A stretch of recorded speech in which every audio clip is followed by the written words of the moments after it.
Hello guys, I am so glad I'm back and I'm able to actually record and do videos where we're actually face to screen, face to, I don't know what to call it, but I'm glad I can do this again because I haven't been able to really do that. So I don't really like the recording on my laptop because it's really zoomed in. I don't enjoy that at all.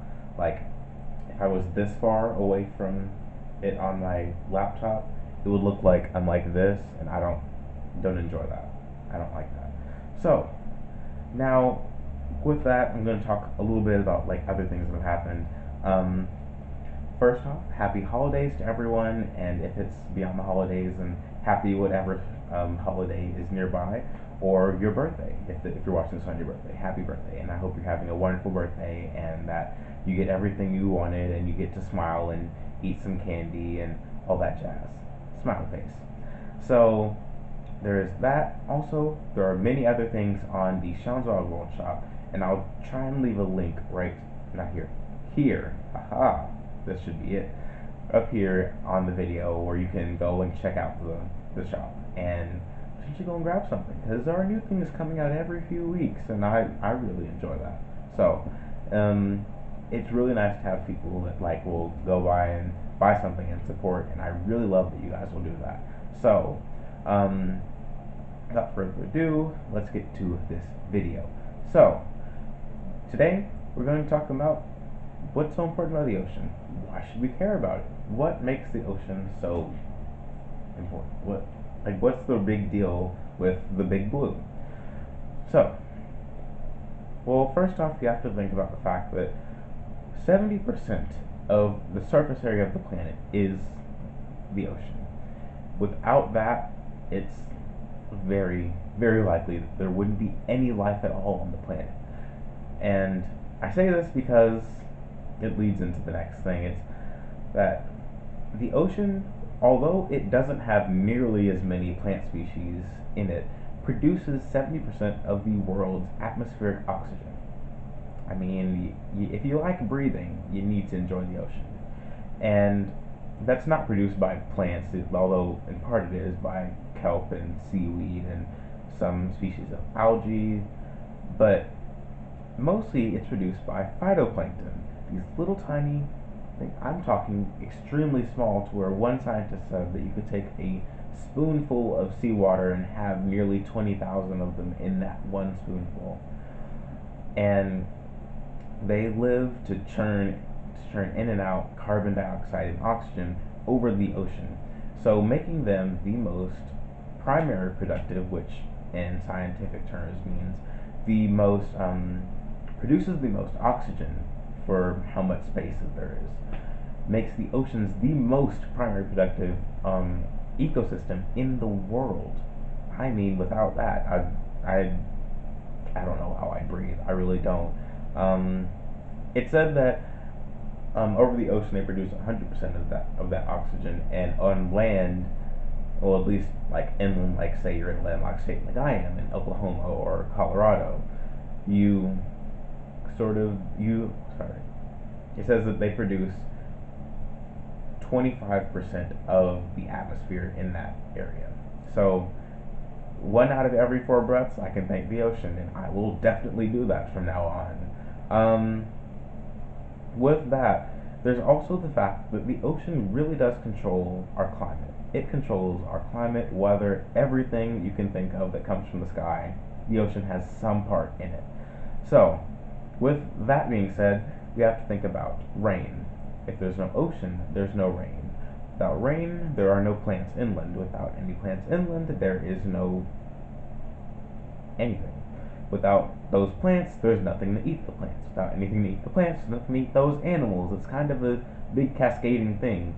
And even in deserts, many people believe that deserts, oh, well, if the ocean's gone, then the deserts will just stay the same. They'll grow. Well, yes, deserts will grow, but they won't stay the same. Even those animals rely on water from the ocean. For example, in Namibia, there are a lot of darkling beetles that use fog that comes from the nearby oceans to sort of give them the water they need to survive. Or even that fog alone feeding the plants in the in that environment that feed the herbivores and that feed the carnivores. Without the ocean, there is literally no life on this planet. All the life that we can think of has some connection to the ocean. And without that, you have to think about the fact that there is life that we didn't know could have possibly existed that we've only found in the ocean.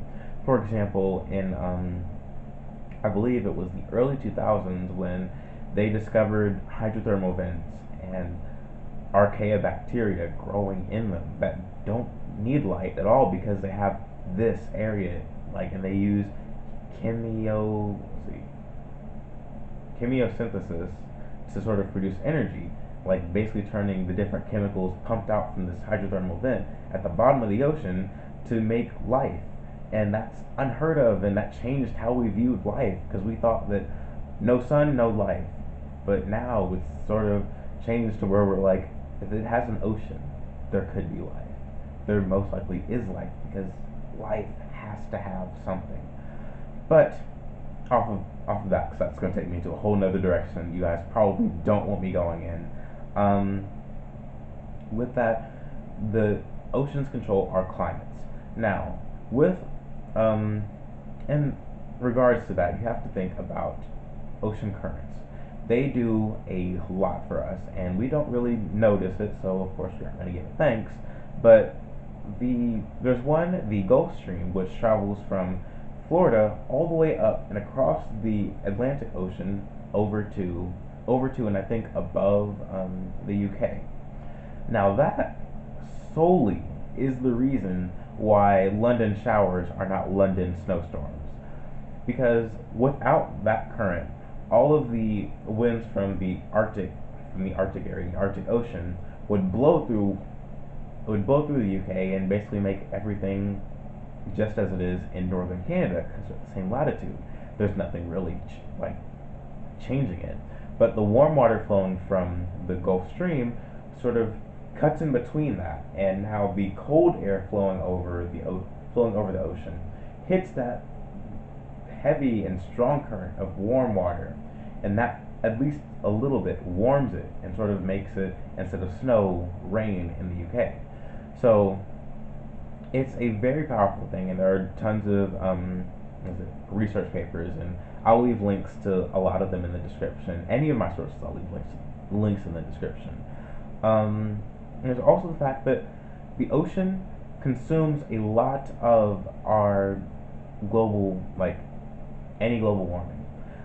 Dr. Ove Hugh Goldberg from the documentary Chasing Coral, a Netflix documentary, which talks about the plight facing coral reefs and other big ocean areas in the world, and how there needs to be something done about it. We talked about how the oceans consume 93% of the heat produced in the atmosphere. They do a lot for us, and even though we always say, oh, well, it's cold today, so global warming doesn't exist. Well, maybe it doesn't exist for you, but in the ocean, that does a lot. They consume 93% of it, and without them doing that job, the average surface temperature of the planet would be 50 degrees Celsius or 122 degrees Fahrenheit.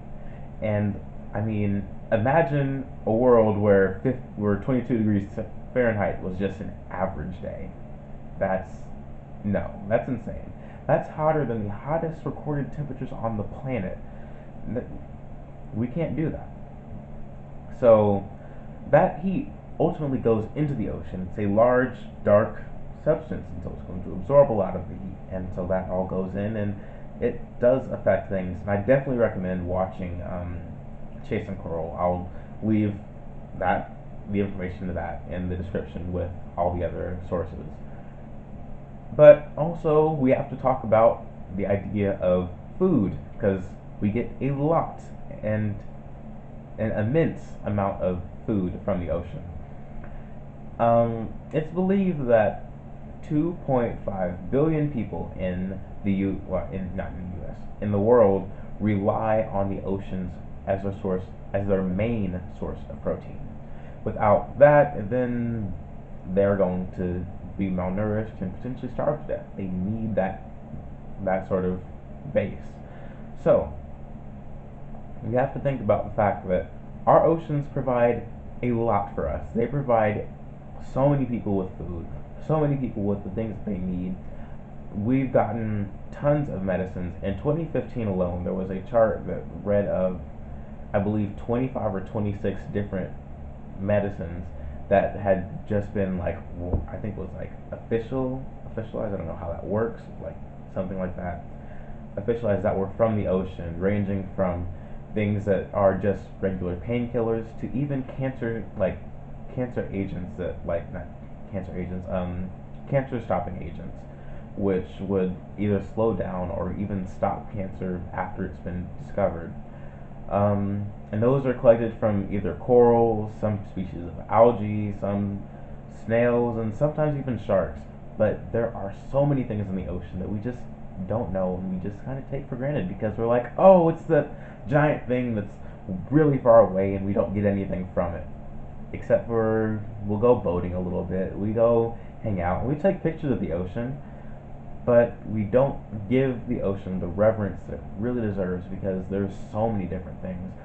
And on the topic of food, there is one fish, as it's commercially known as, the Chilean sea bass, which is actually by scientists called either the orange slimehead or the orange roughy. Now these guys are amazing fish that no one really kind of cares about if they're not on a dinner plate. Now, Chilean sea bass have potentially one of the longest lifespans of any fish. When one was found to live comfortably at 150 years old, they don't reach sexual maturity until they're 30. And so, at the rate that everyone wants them on their dinner plates and at the rate they're fished out is really, really horrible for them because when you don't reach sexual maturity until you're 30 and you're annually being taken out by the millions, there's not really a sustainable way to take that and continue eating them. So you have to really be careful about what you eat. Know what happens. Know why it's being taken. Know what the real cost is to everything else that's in that ecosystem. So you have all of that, and with this, I also have another source that I would like to point out.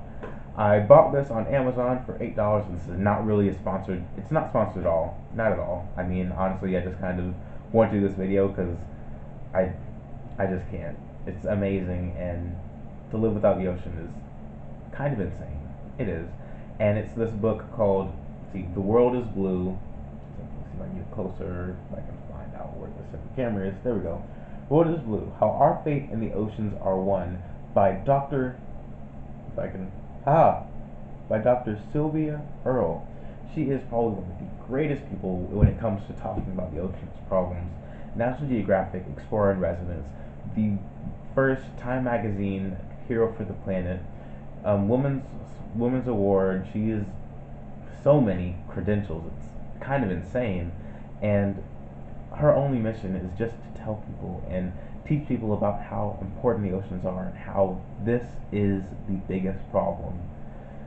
Is that everyone wants to enjoy the oceans, but no one wants to see the fact that the oceans are changing. There are problems and they do need to be fixed. So I really hope that this video finds you in a great place.